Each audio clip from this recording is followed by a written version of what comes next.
57talk.com, Gary Cubetta back from Scottsdale, Arizona, and joining me today, someone I've actually wanted to talk with for a very long time and finally have him on the line, the great Rowdy Roddy Piper. Roddy, great to have you with us.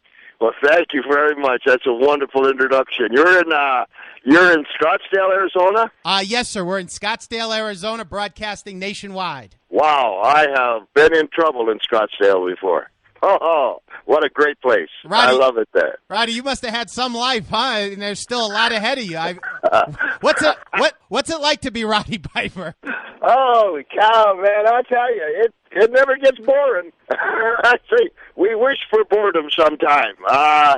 There's a lot of things are going on in my career, and you've been recommended to me, you Gary, and your website and the radio show you do nationwide has been recommended by some friends. And I was thinking, when you do these interviews, and I'm going to be in St. Louis, we're going to be talking about. Yeah. I like to always try to be honest about everything that's going on, because I think that when you become this word legend, which is thrown around a lot, a Hall of Fame or whatever, you have a certain responsibility to represent yourself respectfully within all communities around the world, because you're what they look at as our industry, and it pays all our bills. I'm pissed off. That's what it comes down to. This is what it's like to be Roddy Piper. Oh, okay. Because Roddy, I've been watching some videos of you on YouTube, and I saw the famous HBO interview, and you don't hold back. So right now, Yeah. what's got you pissed off? I'll tell you exactly.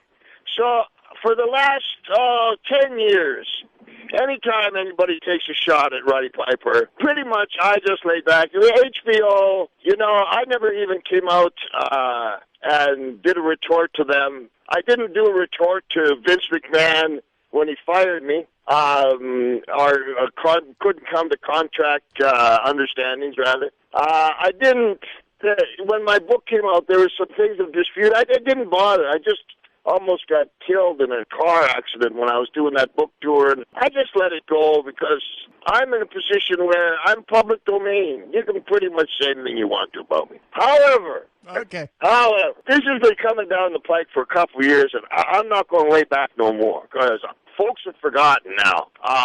There's some clown in one of these rag sheets who has just written down that you're a family show, so I'll be careful here.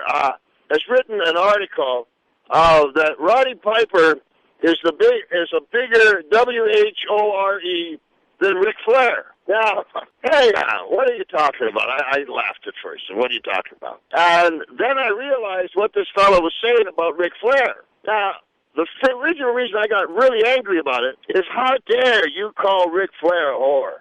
A man, Ric Flair. Holy cow! And the point of their small little pimple world is that Roddy Piper is going to go to the Legends in St. Louis. Ric Flair's on TNA with Hogan. That's what the guy does for a living. This is what he does, Ric Flair. That's what he's done his whole life, while you were sitting and picking your nose and confusing it with the pepperoni on the pizza, while you were watching it on television, screaming and hollering free of charge, and pirating the pay-per-view, rather. You insignificant little gnat. And I'm not going to take this kind of baloney anymore. You talk about Roddy Piper because he wants to go. I'll tell you, first thing, Roddy Piper can do anything he wants to do. And there's one way to stop him: get in his way. And I always conduct myself as a gentleman. But I say this St. Louis or on your show or anybody's show you want, whoever say in these websites, you yourself come on down to where I'm at. 6 Vince McMahons won't do this, you utterly stupid people. But you come down and start saying to my face what you've been saying around, because I'm starting to take offense to it. Roddy, I want to ask you this, because with the internet and the dirt sheets and all the different things, everybody's got an opinion. And I've interviewed over 200 legends from the ring. And the thing that really hits me is that you guys, you really gave up your bodies to do what you did. And now you've got people who can make any comment they want about anything. They never got in the ring in their life. They've never worked a match. They're entitled to their opinions, but sometimes I feel like they want to put themselves over the stars, yourself, for example. Is that, and are you reflecting the frustration with having to listen to that BS? I'm with you to even a further point where they're putting themselves above the stars because of their 5 minutes of pretend fame. But over that, what they're doing is let me just roll one out on you. Marilyn Monroe's a whore. Do I have that right of speech? Hey, little children, there, your daddy, he's a whore. I mean, can I come and do this to his children? Because my children read this. Well, so now we're going, that's what always nails me, is don't mess with my family. And Roddy, the thing about the internet, for example, is anybody can say anything. They don't even have to sign their name to it. Is that freedom of speech, or is that just harassment when you really get down to it? You know what that is? It's a one word, coward. The ultimate coward. You don't even have the balls.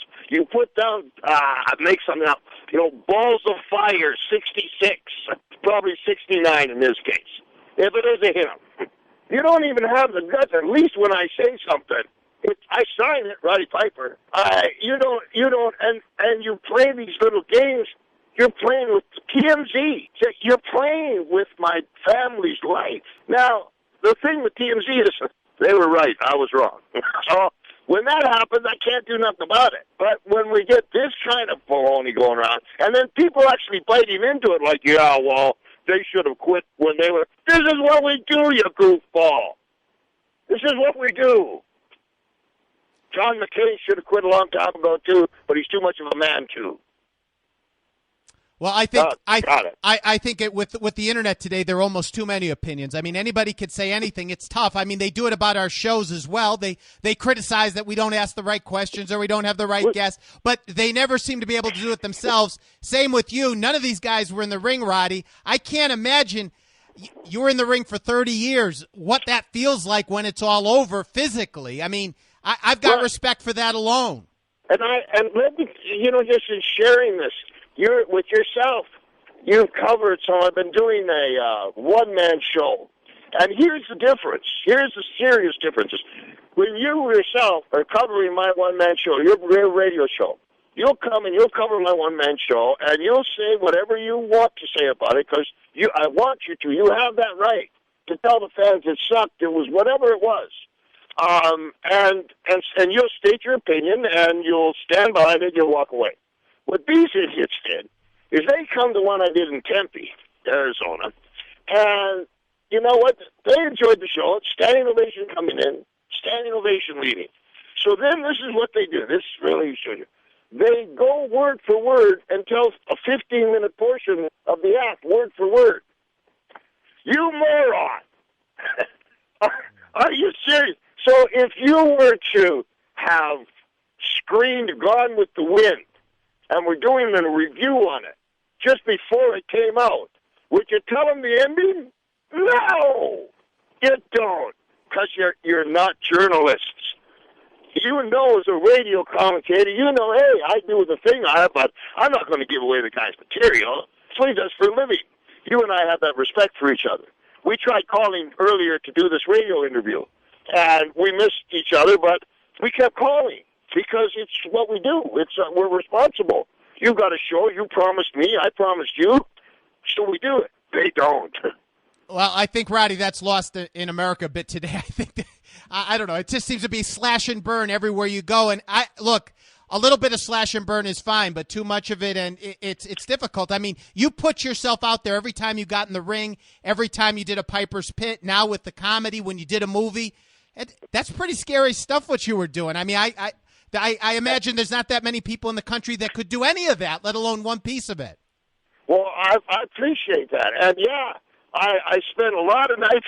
Of course, a place I'd pick is one of the most 10 haunted places in America, the Comedy Store on Sunset. I've been there at 5 o'clock in the morning for 3 months, busting my ass to bring, for the fans. You've got to work hard to bring them the right product. They're precious, the fans are. And so I really don't mind taking the shots at all. I'm a hard carny guy. I realize that. It's when they do stuff like my little daughter comes up and asks me and shows me this article. Are you serious? And where do you get it from? From some geek at school. Are you serious? So listen, free of charge. I'll fly myself in. You find out who all the geeks are and put them all in a room at once. I don't care who they are. I challenge anybody in the world on this topic and put me in there with them. And you go ahead and bet on who you want. Hey, Roddy, I have a feeling even at 70 years of age, these geeks aren't going to be able to stand in there with you. So I love you too. Man. So anyway, thanks for listening to me. But I'm not going to take it no more. You watch. This is the first time I said anything about it. It was on your show. But you watch now. From here on in, when they say something, I'm coming after you now. I don't say that. I don't pretend. Roddy, so what else is going on? Roddy, were you? Well, we're going to talk about May 7th. You're coming to St. Charles, Missouri. www.wrestlinglegendsontour.com. What's it like for you meeting the fans? I mean, we're not being critical of all the fans. We're just talking about a few who abuse some of their quote unquote freedom of speech. Yeah. What's it like with the good fans? Well, I'll tell you. First of all, so you know, these people that we're talking about, they call the fans marks. I hate that word. I always have with such a passion. They have nothing to do with our business. The fans, get this, man. I was in Milwaukee a little bit ago. I don't know, 7 days ago. And there's a couple towns there, and they made it Roddy Piper Day. And the mayor gave a proclamation. And these people, I mean, they made this birthday cake. It was huge. And they had a bagpiper come down, and I had a whole arena singing happy birthday to him. I spent about 5 hours. I must have met them each individually. I don't know. There was a lot of people there. We had a blast. Because, I go over now. I'm the first one, my generation, rather, that will cover 4 or 5 living generations of fans today. I mean, WrestleMania, when it didn't have a number, kind of saying, is meaning that I watched y'all grow up, as did you me. When we see each other, holy cow, people cry, they shake, they laugh, they just want to hug, and then they start with stories. I was with my granddaughter and my grandson watching Saturday night's main event, and there was Hogan and Nikolai Volkov, and when Hogan rescued America, we got boners. Well, good. I'm glad you enjoyed it that much. I never thought about it like that, but it's quite a cool piece of work when you think about it. Yeah, I liked it, but I don't know about that much, Roddy. Sorry. Well, it's a lot of fun they had, and I was really pleased to be able to hear them. There's the fans when you get the legends around, like you get DiBiase. I don't know who's going to be there. But it's Snuka, DiBiase, the list, Mark Lewin, the list goes on and on. Mark Lewin's going to be there. Mark Lewin. Good Lord, man, we're in so much trouble. I hope Keith Curtis is going to be there. Well, That's a bad combination there, man. He's smart. Or get Oscar Orndorff. Is Orndorff going to be there? Paul Orndorff is in. Oh, Oscar the Grouch. I have so many stories about Oscar. When I saw Oscar, we were getting indicted. That was another night. Inducted into the Hall of Fame in 205, and we missed our car, and so they got a car for Oscar and I. He's just pitching. So it's miserable. So I said, what do you do for fun? I go shoot pigs with bows and arrows. I said, Oscar, you're so grouchy. And he just started laughing and cracking up because there's days when I would have fought this guy, he was like man of war, for 15, 20 minutes. No oxygen in the building in Boston. I know there was some when I got there because I could breathe. Tearing this guy up, him tearing me up. And we see each other, man, and it's an experience like you'll never have again because you lived it with us. It's almost a unique, I don't know what else to do that compares to it in that kind of way. We have a unique sport and a unique time, and we should all just really give it a hug, man. Roddy, I've always wanted to ask you about your tenure as a color commentator on Georgia Championship Wrestling with Gordon Soley, because in a lot of ways you were ahead of your time with that, and I don't know if Ole really appreciated what he had there. Obviously, he didn't. Did you know at the time that you guys were doing something that was pretty different in the wrestling business? Hadn't seen it before. I tell you, interesting question. Good question. I don't think I told anybody this one. After the first time on Georgia Championship Wrestling, Jim Barnett said, "Oh my goodness," he says, "I thought you said he was good. Fire him." He never even smiled on me at camera. Okay. All right, Jimsy. So the reason that was started was it was a new way of getting an issue with 5 or 6 different wrestlers working a program all at the same time, instead of having to take a year to have an individual program with each one. And the psychology behind it was, then you can take Piper and book him with Rich, Piper with Rhodes, Piper with Armstrong, Piper with whoever.